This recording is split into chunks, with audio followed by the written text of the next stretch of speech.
I was always the family fixer until I let it all burn without me. You ever been so used to being the one who keeps the peace that you forget what it's like to have peace of your own?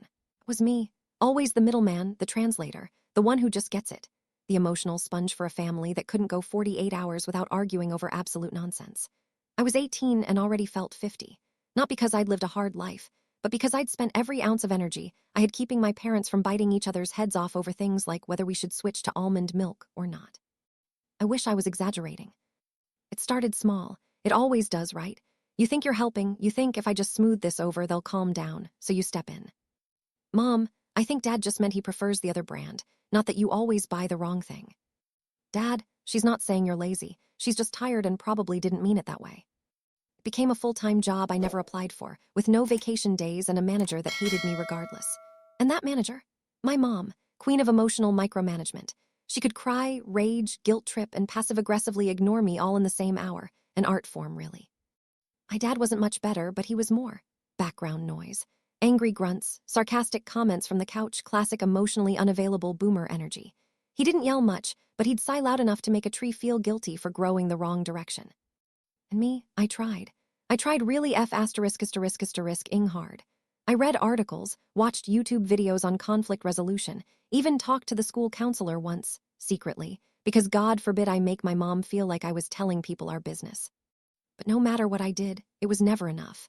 If things were calm, it was because I made them that way.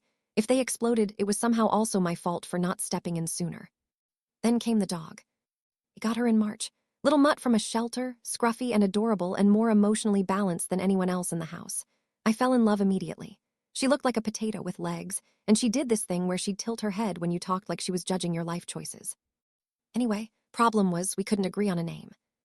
I'm not talking about a casual, what should we call her, situation. No, this turned into a 3-day Cold War. Mom wanted to name her Daisy because it's sweet and feminine. Dad wanted to call her Bullet because she's fast and it sounds cool. I suggested Olive a middle ground because she was the color of one, and I figured it might end the feud. Instead, they both turned on me. Why do you always have to insert yourself? You think you're better than us, huh? Always playing mediator. You never just let things be. I stood there, holding this tiny dog in my arms, while my parents, grown-ass adults, were screaming at each other about whether Daisy sounded too soft or Bullet too aggressive. And for the first time in my life, I felt this quiet little switch flip inside me. Not dramatic, not cinematic, just a calm, cold click. I walked out of the room. I didn't slam a door, didn't scream, just placed the dog gently on the couch and walked out, went into my room, closed the door, and put my headphones on. Let them burn. I didn't leave my room for hours that night, not because I was scared or upset, I was just done.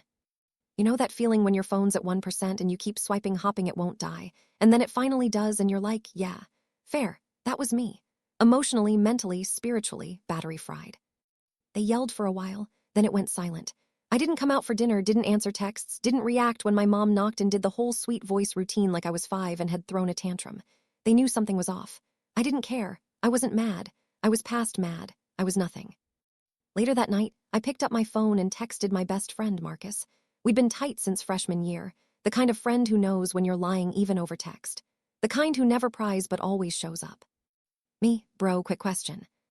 Me, totally hypothetical. Me, if someone were to suddenly not want to live at home anymore.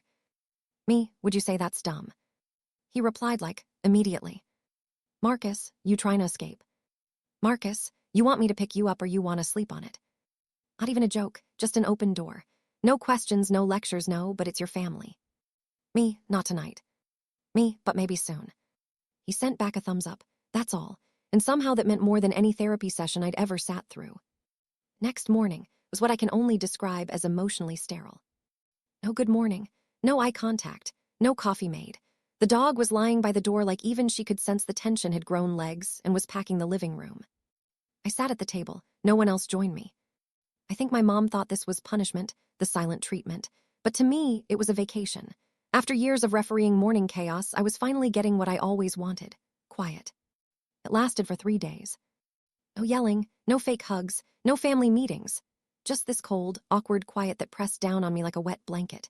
My mom would walk past my door and sigh loudly, then retreat into her room. My dad made a whole production of slamming the dishwasher shut every time I didn't do it on time, even though no one had actually asked me to. Passive aggression, baby. Peak levels unlocked.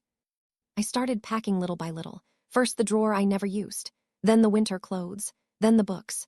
Not because I was leaving right that second, but because I knew it was coming. And honestly, prepping for it made me feel like I was breathing for the first time in years. One night I called Marcus. Still cool if I crash for a bit. Bro, I already told my mom. She's chill. Said as long as you don't eat all the cinnamon toast crunch again, you're good. We both laughed. God, I forgot what it felt like to laugh. Thanks, man. For real, he said. You should have come months ago. The night I left, no one stopped me. I waited until it was late. Not dramatic late, just late enough that people were in their rooms pretending to sleep, while quietly hoping I'd come to my senses. I grabbed my bag, zipped it slowly, and stood for a second in the hallway. My heart was beating like a drum in my chest, but not from fear. It was adrenaline, the kind you get when you're doing something you know is right but still feels illegal. The dog followed me. I bent down and scratched behind her ears. Sorry, Potato, I whispered. You deserved a better name and a saner family. She licked my hand like she understood. I walked out without a word. Living at Marcus's place felt like sleeping in a stranger's body for the first few days. Not in a creepy way, just unfamiliar. There was no yelling, no slamming doors, no one sighing like they were auditioning for a drama club. Just the hum of life, clinking cereal bowls, muffled music through a bedroom wall, the occasional yo, past the remote from the living room. The first night, I lay on the air mattress in Marcus's room, staring at the ceiling like it owed me answers. My bag sat untouched in the corner, still half-zipped. I couldn't even bring myself to unpack. It felt too final, too real. Marcus didn't say much, just tossed me an extra charger and pointed at the bathroom. Hot water's moody. Gotta turn it all the way left, wait 10 seconds, then adjust. I nodded. It was the kind of thing you say when you want someone to feel at home without saying, hey man, I know your entire life just collapsed. The silence here was different. It didn't press on my chest or make me flinch. It just was. For the first time in months, maybe years, I didn't feel like I was bracing for impact. Over the next few days, I started to settle in. Marcus's mom, Miss Renaud, was a saint. She didn't ask questions. Just made sure I ate, handed me fresh towels, and once left a pair of clean socks on my bag with a little sticky note that said, "Don't forget to breathe." That note broke me more than any screaming match ever did. But even in peace, damage echoes. One night, Marcus and I were watching some dumb reality show where people fake date for money, and someone on screen yelled, "You never listened to me." I flinched, actually flinched. Marcus didn't say anything, but I could feel his eyes on me. You good? Yeah, I lied, then paused. No. Then I said something I hadn't even fully realized until the words left my mouth. I don't know how to be a person when I'm not fixing something. Marcus muted the TV. That's messed up, bro. Yeah, I know. We didn't say much after that, but he ordered pizza without asking and let me pick the toppings. Small thing, huge gesture. Few days later, I got a message on Instagram from someone I hadn't talked to in years. Cassie. My cousin. Technically second cousin once removed or something, but we always just said cousin to keep it simple. She was older, maybe 25 now, had moved out at 17, disappeared into adult life like it was Narnia. The message was short. Hey, heard you left. Just wanted to say I get it. I did the same thing. Proud of you. That *T is hard. If you ever want to talk, I'm around. I stared at it for a solid minute before replying. Thanks. I didn't think anyone noticed. They make you feel like you're crazy, huh? She wrote back instantly. Not crazy, just awake. Her words stuck with me all night. Awake. Yeah, that was the word I'd been reaching for. It wasn't that I hated my family. It wasn't even that I wanted revenge. I just couldn't unsee it now. The manipulation, the guilt traps, the way love came with conditions and chores and silent punishments. I was finally awake, and I couldn't go back to sleep. It had been 12 days. That's how long I'd been gone. 12 days without a single message from my dad. 12 days of silence from my mom, until today. I came back to Marcus's place after class, sun in my eyes, earbuds in, hoodie halfway unzipped because spring couldn't make up its damn mind. I turned the corner into the cul-de-sac and saw her car, parked halfway on the curb like it was an emergency. The same dusty blue Honda she's had since I was in middle school. And standing next to it, arms folded, sunglasses on, was my mom. My stomach dropped so hard I thought I might puke. I didn't even realize I stopped walking until Marcus nudged my shoulder from behind. You okay? Yeah, I lied again. She's here. He looked up, saw her inside. You want me to stay? I shook my head. Thanks, but I gotta do this. He didn't argue, just gave me that look, the I got you look, and walked inside. I approached her slowly, like she was a wasp nest, and I wasn't sure how many times it had already been kicked. She turned as I got closer. pulled off her sunglasses with that dramatic flair she always used when she was about to drop some emotional nuke. "I've been calling." "No hi, no how are you, just accusations straight out the gate." "I know," I said. She narrowed her eyes. "So you are ignoring me." "I needed space." "You got space," she snapped. "Now you've had enough, let's go get your things." Just like that, like I was grounded for staying out too late, like I hadn't left for a reason. "I'm not coming back." Her jaw twitched. "You don't get to decide that." "I do now." And there it was, the shift. Her face cracked just for a second, not sadness, not confusion, offense, like I just told her I hated her lasagna. "You're being manipulated," she hissed. "That boy and his mother, they're filling your head with lies." "I'm the one who left," I said, voice calm but shaking. "No one filled my head. I'm not coming back into a house where I have to earn love by breaking myself." Her voice got quieter, scarier. "You don't talk to me like that." "I didn't want to talk at all. You came here." The silence between us was deafening.